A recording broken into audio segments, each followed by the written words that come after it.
हमारे चैनल को सब्सक्राइब करें और बेल आइकन दबाएं।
सीआईडी को फोन करता हूँ। हाँ Madan ji. Hello hello Madan ji, hello Madan ji, क्या हो गया?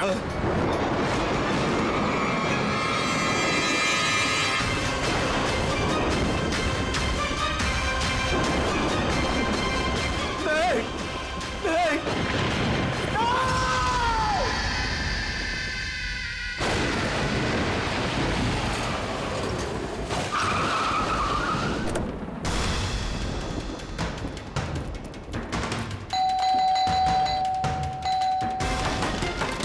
मदन जी, मदन जी,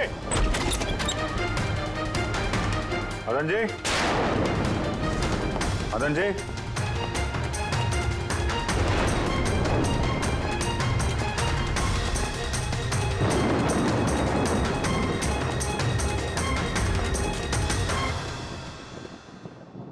दे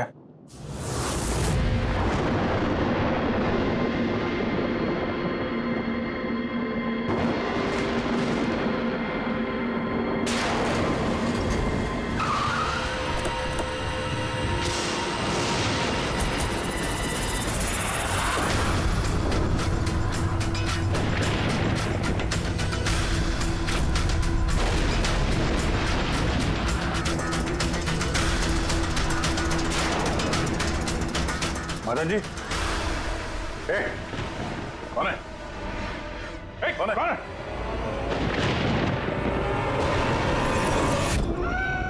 ये क्या?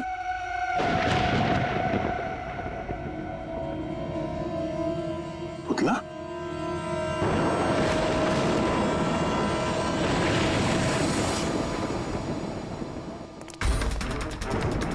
अभिजीत? सर, आने में देर हो गई।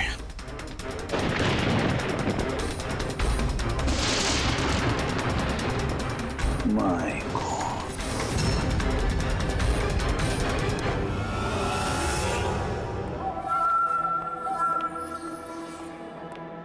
ये लीजिए। आराम से, आराम से।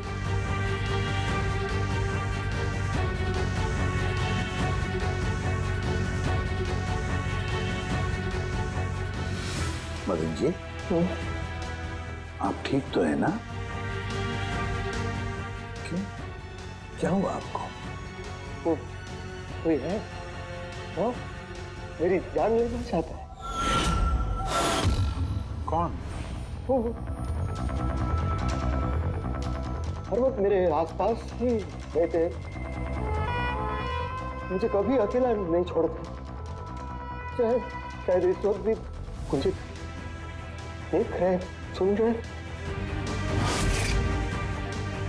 देखिए मदन जी, घबराइए मत, आपको कुछ नहीं होगा, हम लोग हैं ना।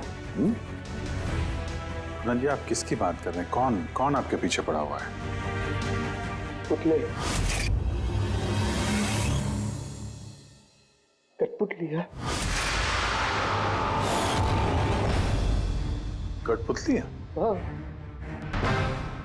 नहीं मतलब वो टाइप की नहीं, मतलब जो बेजान हो, किसी के इशारे पे नाचे। ये कठपुतलियां बातें करती, मदन जी, बोलती है, खुद चलती फिरती।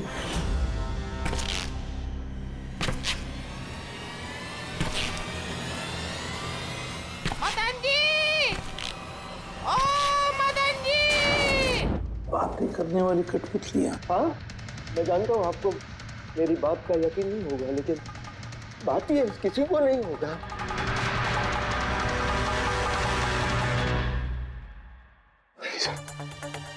आपने ऐसी कठपुतलियों के बारे में सुना है? नहीं। जानते हैं कुछ दिन पहले मेरे साथ क्या हुआ था? उस दिन मेरा बर्थडे था, घर की बेल बजी, मुझे लगा मेरे दोस्त मुझे मिलने आए हैं।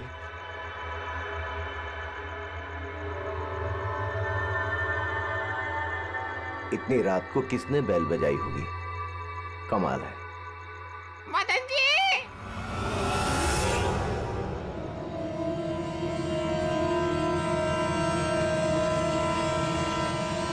कौन? दिखाई नहीं दे रहा, मैं हूँ।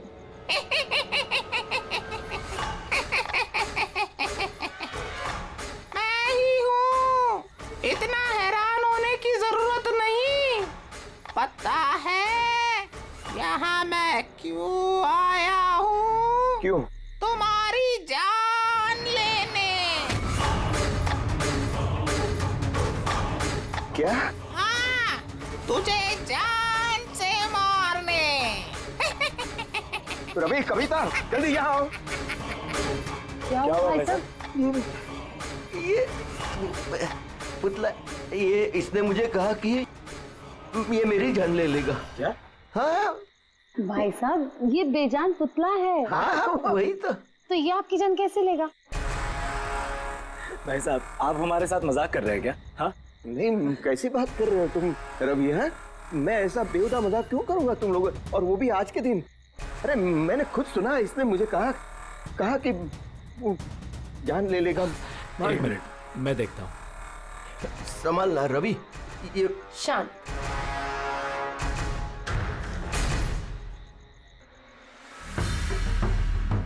तो भाई साहब, लगता है शायद आपके साथ किसी ने मजाक किया है। इस लकड़ी के पुतले के अंदर किसी ने शायद स्पीकर फिट किया होगा। चेक करो, कहीं स्पीकर होगा।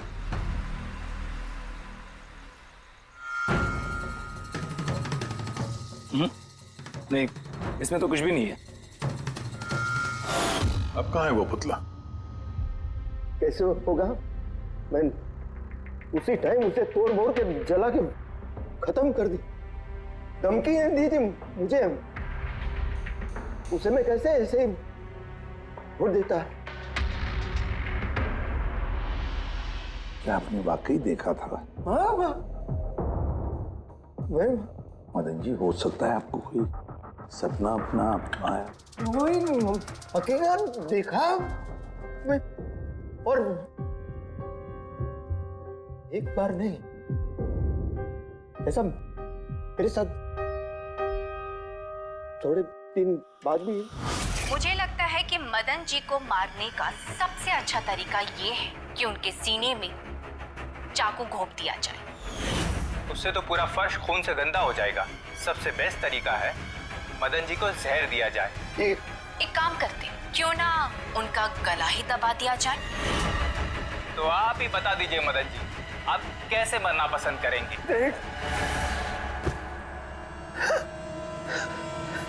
मदन जी,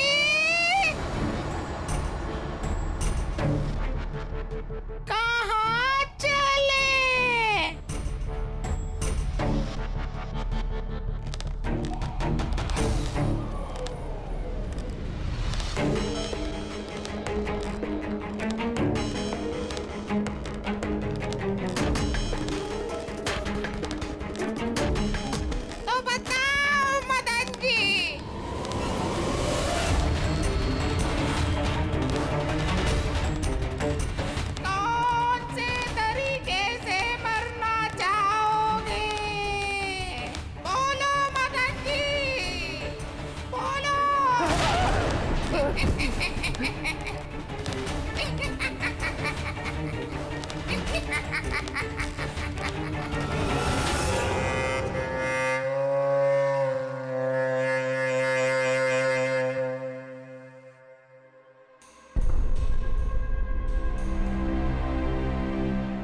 वाकई मदन जी की जान को वाकई खतरा था।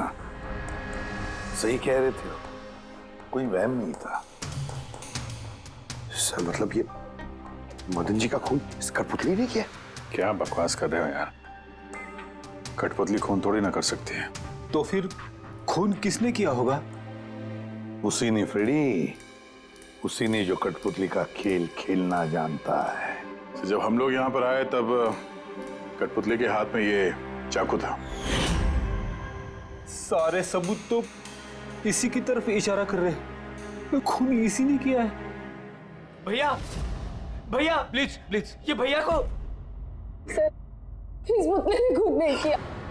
एक मिनट, आप लोग कौन हैं? सर मैं कविता हूँ, इनकी पत्नी, और ये मदन भैया है, इनके बड़े भाई, ये रवि है। तो आप लोग अब तक क्या कर रहे थे? कहाँ थे आप? सर आज हमारी मैरिज एनिवर्सरी है, इसलिए हम बाहर डिनर के लिए गए थे। हमने मदन भैया को भी कहा था साथ में आने के लिए, लेकिन उन्होंने मना कर दिया। और ये सब आप कह रही थी कि मदन जी का खून इस पुतले ने नहीं किया? हाँ सर, इस पुतले ने खून नहीं किया। आप जानती हैं खूनी को? मुझे पूरा यकीन है इनका खून शार्दुल ने किया है। वो इनसे बदला लेना चाहता था। ये शार्दुल है कौन? किस बात का बदला लेना चाहता था? शार्दुल एक पेंटाकोलिस्ट और वॉइस ओवर आर्टिस्ट था। मदन भैया और रवि के बड़े भैया अंकुश भैया के बचपन का दोस्त। अंकुश भैया को शार्दुल से बचपन से ही बहुत लगाव था। जब उन्होंने देखा कि शार्दुल जिंदगी में कितनी ठोकरें खा रहा है, तो 5 साल पहले उन्होंने अपना घर शार्दुल को दे दिया ताकि वो वहां से अपना थिएटर ग्रुप चला सके। हालांकि वो लोग कभी अंकुश भैया को किराए के पैसे नहीं दे पाए, मगर अंकुश भैया को इस बात से कभी कोई तकलीफ नहीं हुई, क्योंकि वो जानते थे कि इस कला में इतने पैसे नहीं हैं। शार्दुल और उनके स्टूडेंट्स अंकुश भैया के घर से ही अपनी पेंटाकोलिस्ट की प्रैक्टिस किया करते थे। कठपुतलियों से बातें करवाने की इस कला का घंटों बैठकर रियाज किया करते थे। तो एक चीज तुम लोग अच्छे से समझ जाओ, वेंट्रिलोक्विज्म की कला आसान नहीं है, लेकिन ये इतना भी मुश्किल नहीं है। इस कला को करने की तकनीक इसके नाम में छिपी है। वेंट्रिलोक्विज्म एक लैटिन शब्द है जिसमें वेंटर का मतलब पेट और लोक्वी मतलब बोलना, और वेंट्रिलोक्विज्म मतलब पेट से बोलना।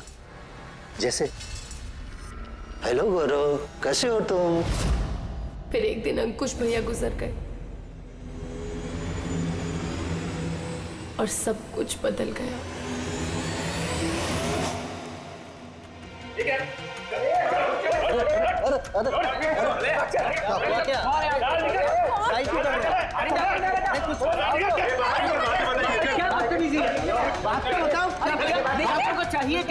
रवि, मदन, इधर क्या हो रहा है? क्या हो रहा है? ये जो इतने वक्त से तुम्हारी मुफ्तखोरी चल रही थी ना, आज से बंद हो रही। हमने यहाँ कोई धर्मशाला नहीं खोल रखी। लेकिन मदन, अंकुश ने तो कहा था। कौन अंकुश? जो मर गया वो जिंदा नहीं है, दुनिया में नहीं है।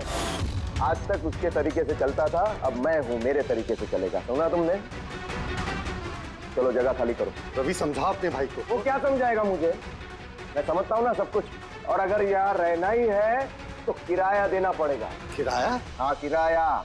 कितना किराया देना होगा? हमें 4 लाख। 4 लाख? मगर 4 लाख तो हमारे पास नहीं है। नहीं है तो खाली करो, वरना पुलिस को बुला के तुम सबको जेल में भिजवा दूंगा। वहां पर रहने का कोई किराया भी नहीं देना पड़ेगा। मदन, हमें कुछ मोहलत दो।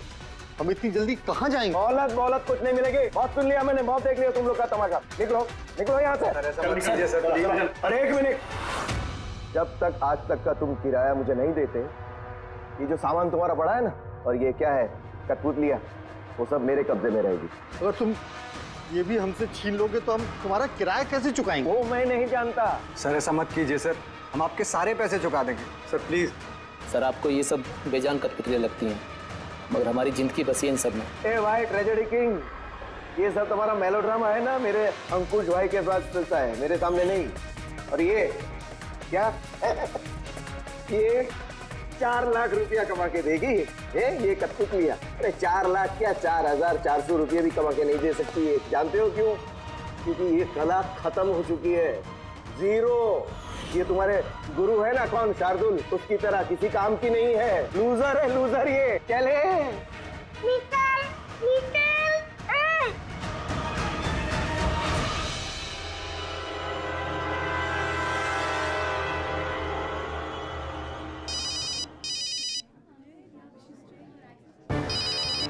ये भी ना। कौन है भैया? और कौन, शार्दुल। बार बार मुझे इस तरह फोन करके धमकियां देता है। मैं देखता हूँ। मैं आ रहा हूँ तुझे मारने। अब तेरी जिंदगी कुछ ही दिन की मेहमान है। हेलो भैया, मेरे ख्याल से हमें पुलिस के पास जाना चाहिए। पुलिस डिपार्टमेंट में मैं किसी को जानता हूँ, शायद वो हमारी मदद करे। हाँ भैया, मुझे बिल्कुल भी उम्मीद नहीं थी कि शार्दुल इतना सनकी निकलेगा। हमें पुलिस के पास जाना चाहिए। कोई फायदा नहीं, ये शार्दुल अपने मोबाइल से फोन नहीं कर रहा, कोई लैंडलाइन नंबर से कर रहा है। Landline number? मैं पता लगाता हूँ ये नंबर कहाँ का है। क्या ये क्या बोल रहे हो तुम? हाँ सही बोल रहा हूँ, ये नंबर इस हॉस्पिटल के मॉर्ग रूम का है। शार्दुल मुझे मॉर्ग रूम से धमकी भरे फोन क्यों करेगा? इस नंबर से इन लोगों को धमकी भरा कॉल आ रहा है। कल रात को भी आया, आज सुबह भी, लगातार 3 दिनों से आ रहा है। कौन कर रहा है ये कॉल? सर, इस फोन से किसी को भी फोन करने की इजाजत नहीं है। मैं सारा दिन यहीं पे रहता हूँ, इस फोन से किसी ने भी कोई कॉल नहीं किया। तो फिर तुमने किया होगा फोन? साहब मैं क्यों फोन करूंगा, मैं तो आप लोगों को जानता भी नहीं हूँ। हाँ तो हो सकता है तुमने शार्दुल के कहने पे किया हो। क्या नाम दिया आपने? शार्दुल। शार्दुल? ये है शार्दुल, जानते हो इसे? ये आप लोगों को कैसे कॉल कर सकता है? क्यों नहीं कर सकता कॉल?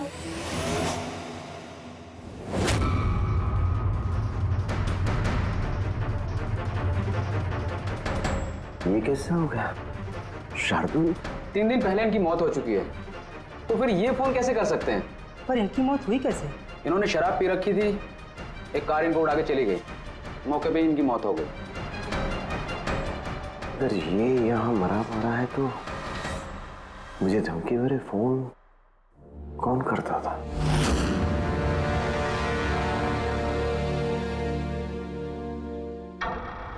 सर, पुलिस रिकॉर्ड के मुताबिक तो ये सारे कॉल्स मौके लैंडलाइन से आए थे। लेकिन मौका फोन लाइन तो कोई इस्तेमाल कर ही नहीं रहा था। ये सब कैसे? पूर्वी, अच्छी तरह से चेक करो, देखो चक्कर क्या है, मामला गड़बड़ है। सर, इन्हें कुछ पता नहीं चलेगा। आप ऐसा क्यों कह रही हैं? क्योंकि सीआईडी जिंदा इंसानों को पकड़ सकती है, आत्माओं को नहीं। और मैं जानती हूँ ये सब शार्दुल की आत्मा ने किया है। देखिए, आत्मा जैसी कोई चीज नहीं होती है। पढ़ी लिखी होने के बाद भी आप ऐसी बातें कर रही हैं। आप भी तो पढ़े लिखे, आप ही बताइए ना, एक लाश मॉर्ग से फोन कैसे कर सकती है? कैसे मदन भैया से वो कठपुतलियां बात कर सकती है? सर, आपको ये सब नॉर्मल लग रहा है? आप लोगों ने भी ऐसा कुछ अनुभव किया जैसे मदन जी ने किया था? जी सर। नहीं, हट जाओ, आज मैं तुम्हें छोड़ूंगा नहीं। बहुत परेशान किया है तुम लोगों ने मुझे, मार डालूंगा मैं, आज तुमको छोड़ूगा नहीं। भैया हट जाओ। नहीं भैया, क्या हुआ? क्या बताना? अरे लेकिन ये क्या कर रहे हैं भैया? भैया कठपुतलियां हैं, दूर रहना। कठपुतलियां? हाँ, मारने आई है मुझे, मैंने कहा था ना। भैया एक बात तो सुनिए। क्या कर रहे हैं आप? रवि, ये आवाज ऊपर से आ रही है। हाँ, लेकिन ऊपर तो कुछ भी नहीं है, बस स्टोर रूम है और एक बंद पड़ा हुआ कमरा है। Store room? हाँ, उस स्टोर रूम में तो मैंने सारी कठपुतलियां बड़े से बक्से में ताला लगा के बंद करके रखी है। कठपुतलियां? क्या वो सारी बाहर आ गई? कैसे? क्या?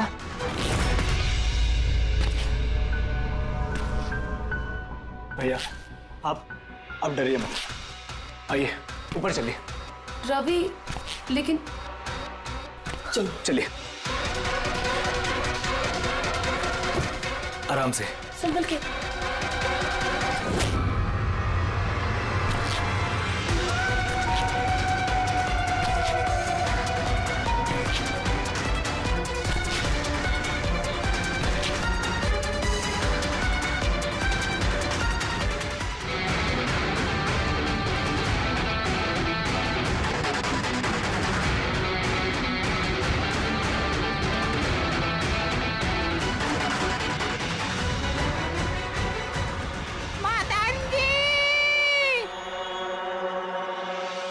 भाई साहब, आवाज इस कमरे से आ रही है। आइए।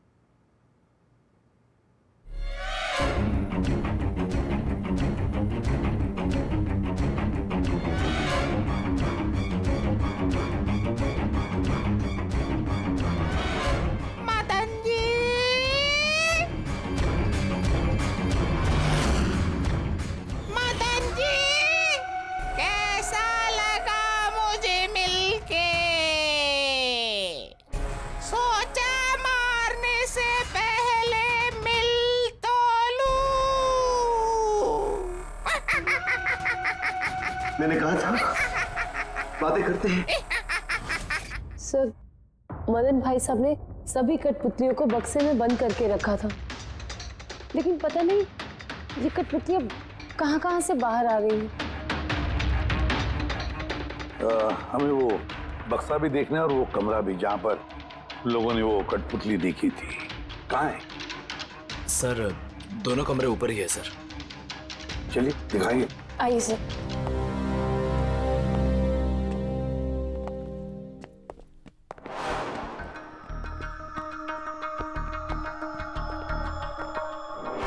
सर, पैरों की आवाज हमने कॉरिडोर में सुनी थी और वो पुतला हमने यहाँ इस जगह पर देखा था सर।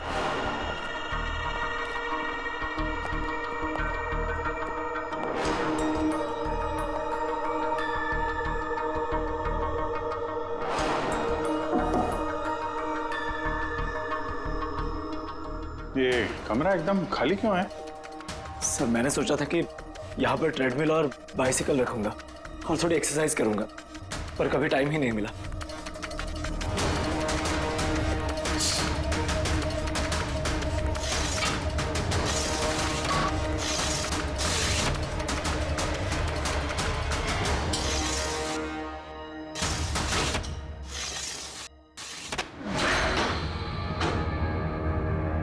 सर, ये तो बंद ही नहीं हो रहा।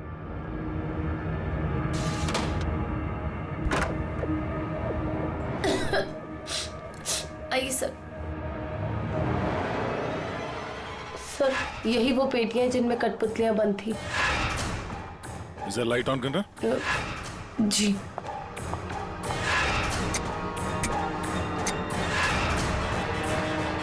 सर, ये कमरा बहुत दिन से बंद है तो शायद बल्ब खराब हो गया।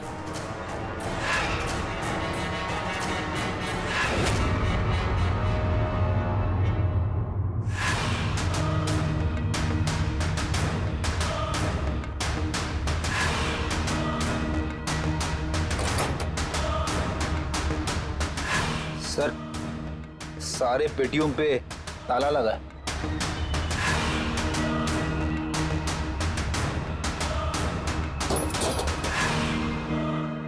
मगर ये ताले मजबूत नहीं है, कोई भी इसे आसानी से खोल सकता है।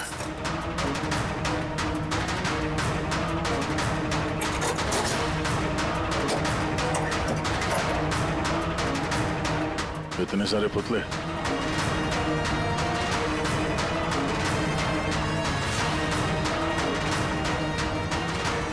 देखे जरा, इसमें कोई मैकेनिज्म फिट तो नहीं है। सर, मैं आपसे बोल तो रही हूँ, ये बात नहीं करते हैं। जरूर इसमें शार्दुल की आत्मा आकर बात करती है।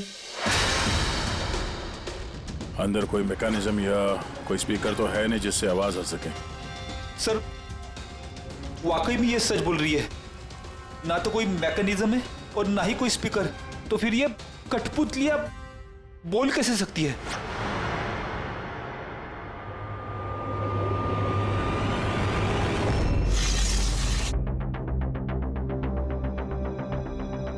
लॉक खराब है? लॉक खराब है सर। यहाँ से तो कोई भी आसानी से अंदर आ सकता है। सीढ़ी वीढ़ी लगाए या बाइक वाइक लगाए तो भी आसानी से ऊपर आ सकते हैं।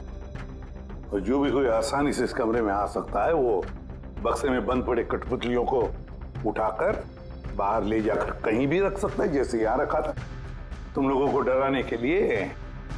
सर, मतलब कोई आत्मा नहीं है? अरे छोड़ो, आत्मा कभी होती ही नहीं है। ये तो वही हो सकता है जिस घर का चप्पा चप्पा जानता है, चप्पा चप्पा जानता है।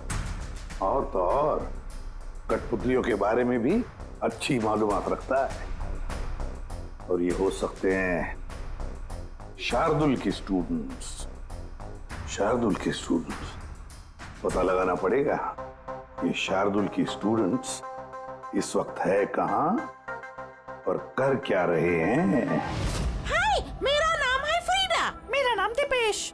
मेरा नाम है तरल। और मेरा नाम है लोचन।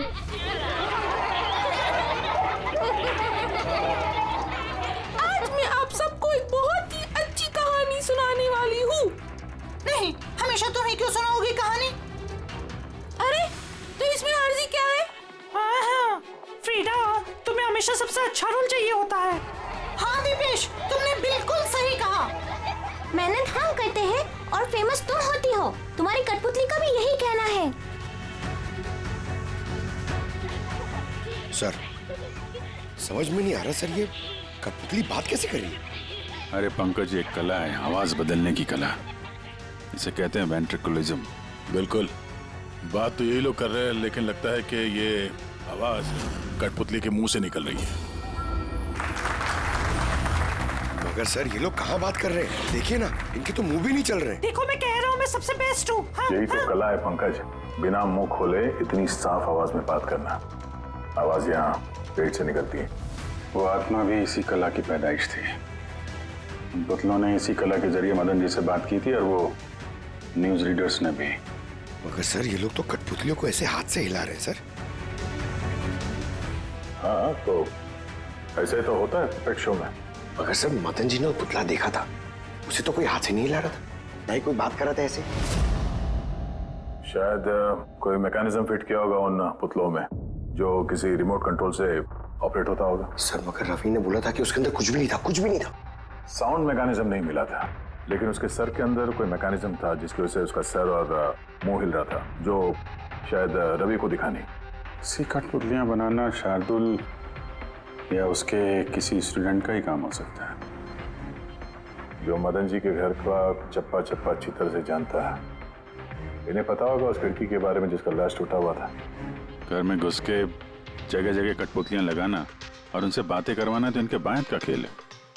मगर सर, मॉर्ग से इन लोगों ने कॉल कैसे किया? सर, सर पता चल गया कि मॉर्ग रूम वाले फोन कैसे आ रहे हैं। कैसे? सर, इसके लिए स्पूफिंग सॉफ्टवेयर का इस्तेमाल किया गया। Spoofing software? ये क्या होता है? सर, अभी बताती हूँ।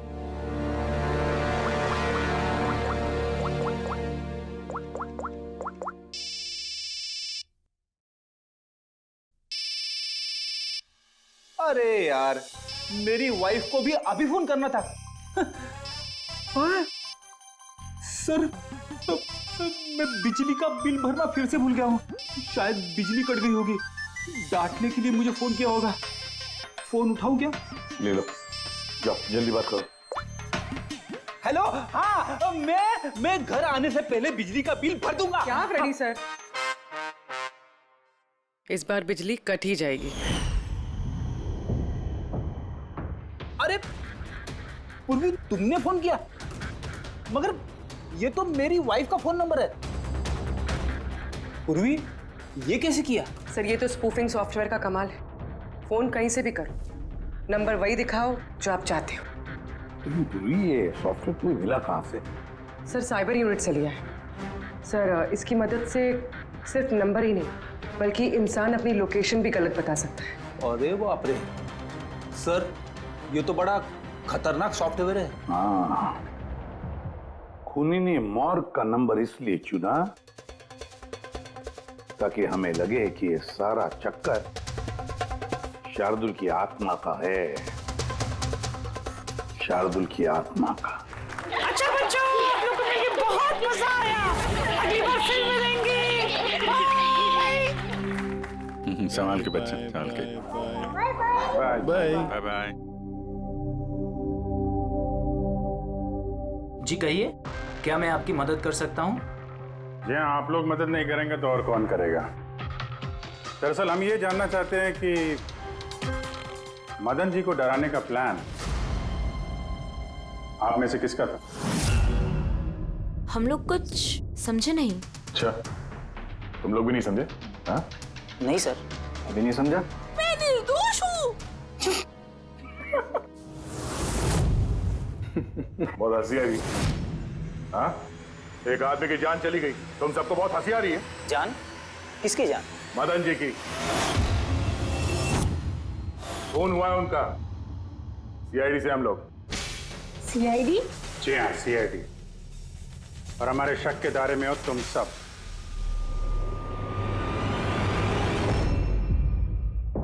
कल तुम लोग कहाँ थे? मैं कल अपने दोस्त सलोनी के घर पे था सर। आप उसके घर वालों से पूछ सकते हैं। और तुम कहाँ थे? सर हम, मेरा मतलब लोचन और मैं एक शो के लिए गए थे पुणे। आज सुबह ही लौटे हैं हम। पुणे? कैसे गए थे पुणे? रेडियो कैब से। आई हैव द इंफॉर्मेशन, आप चेक कर सकते हो। ये लीजिए। क्या हुआ?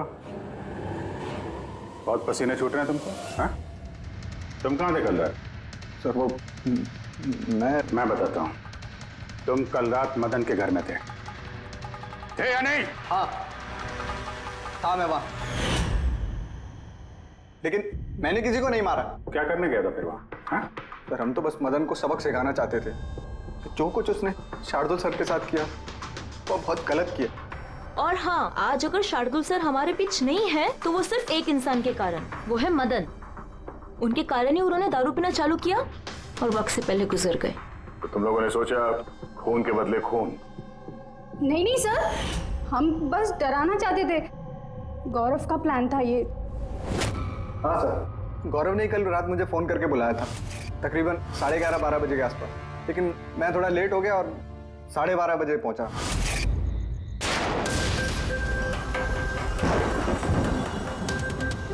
आज तो वैसे ही बहुत लेट हो गया, मार ही डालेगा गौरव मुझे।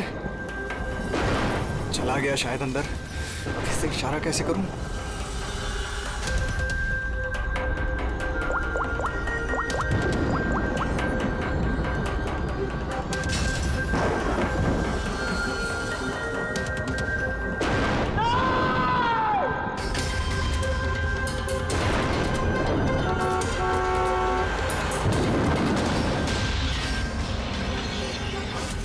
गड़बड़ तो हुई ना?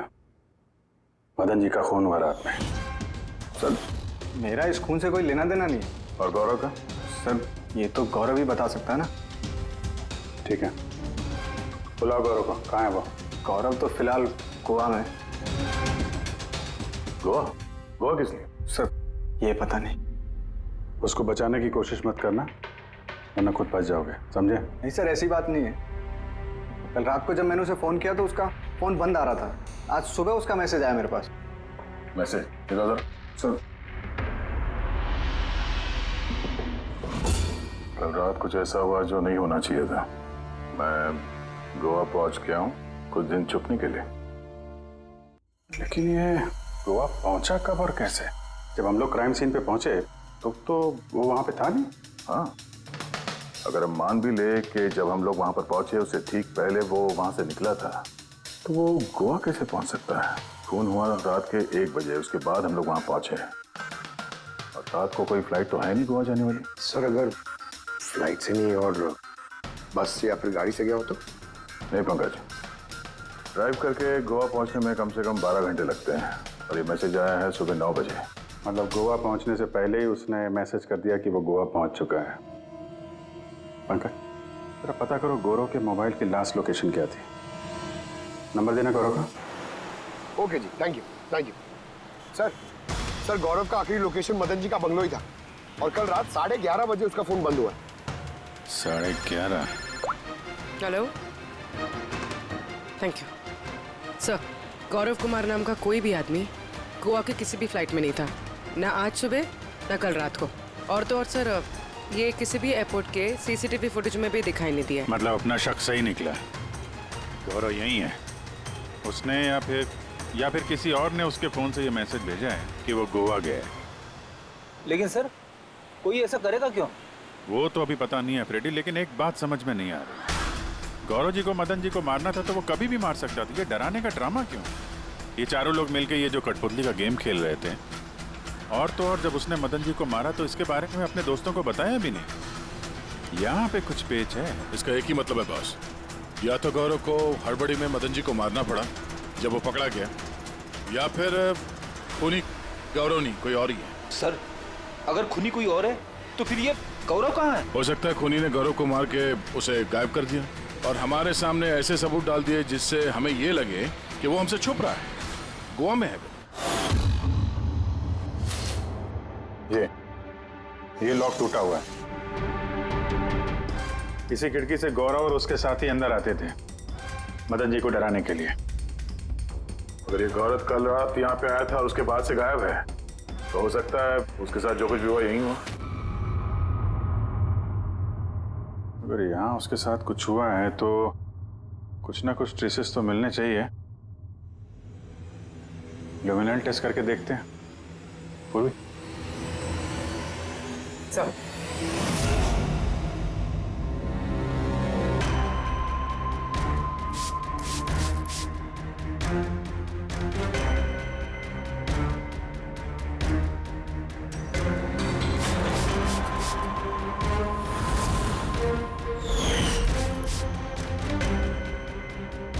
सर आपका शक सही था, यहाँ पर तो खून है। तो इस दरवाजे से जैसे ही बाहर निकला होगा किसी ने हमला किया उसमें। सर इस तरफ तो कोई निशान नहीं है। इस तरफ देखो।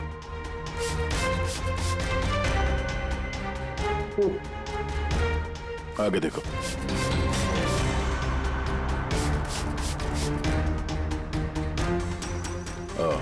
मतलब हमला करने के बाद गौरव को घसीट के यहाँ स्टोर रूम तक लाया गया।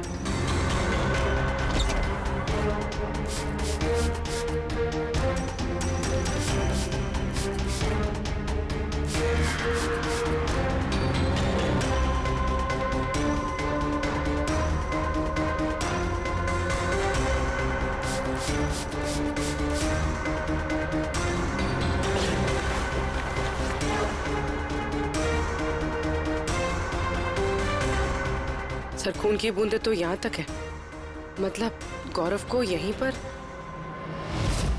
और हम लोग यहाँ पर आए और हमें पता भी नहीं चला। और अब यहाँ से गायब।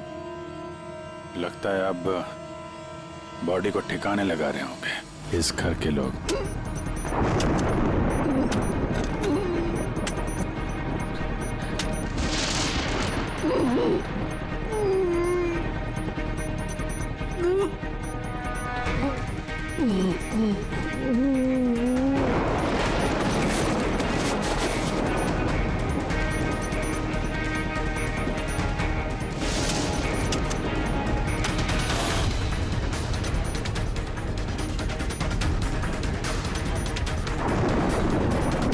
सीआईडी? अरे गोली लग जाएगी, भागेगा। चलो पीछे। सर हाँ जिंदा है। ले जाओ जल्दी हॉस्पिटल। जिंदा दफनाना चाहते थे सर। हाँ लेकिन आपको कैसे पता चला कि हम लोग यहाँ पर हैं? आजकल मोबाइल के जरिए भी मुजरिमों को पकड़ लेते हैं हम लोग।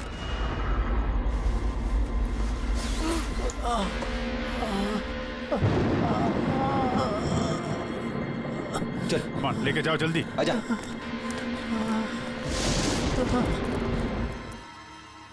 उस खुदगर्ज और लालची इंसान का मर जाना ही ठीक था। अंकुश भैया की मौत के बाद मदन भैया अकेले ही सारी प्रॉपर्टी हड़प जाना चाहते थे। हमें क्या मिलता?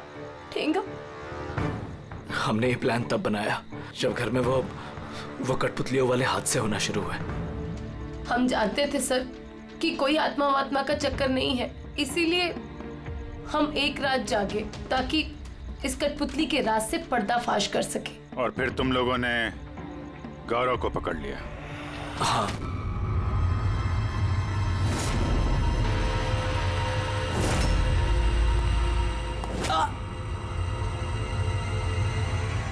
गौरव से सारा सच उगलवाने के बाद हमने सोचा कि उनके इस कठपुतलियों वाले खेल का फायदा उठाकर हम मदन भैया को मार सकते हैं। इसलिए गौरव पर हमला करके उसे बक्से में छुपा दिया और फिर मदन जी का खून करके हमें गुमराह करने की कोशिश की। ये दिखाना चाह के खून पुतले ने किया है। हाँ? हमें मालूम था कि सीआईडी कभी भी आत्मा की कहानी और कठपुतलियों के खेल पर विश्वास नहीं करेगी और आपका सीधा शक जाएगा शार्दुल के स्टूडेंट्स पर, खास करके गौरव पे। और हमें गुमराह करने के लिए तुमने वो गोवा वाला मैसेज भेज दिया। हाँ, हमने सोचा कि आप पूरी जिंदगी भर गौरव को यहाँ वहाँ ढूंढते रहेंगे और हम उसे मारकर यहाँ दफना देंगे। पैसों के चक्कर में तुमने अपने भाई की जान ले ली। क्या करोगे इन पैसों का?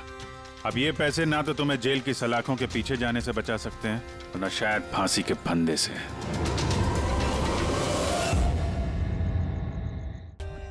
For more updates, subscribe to our channel, click the show links and enjoy watching the videos.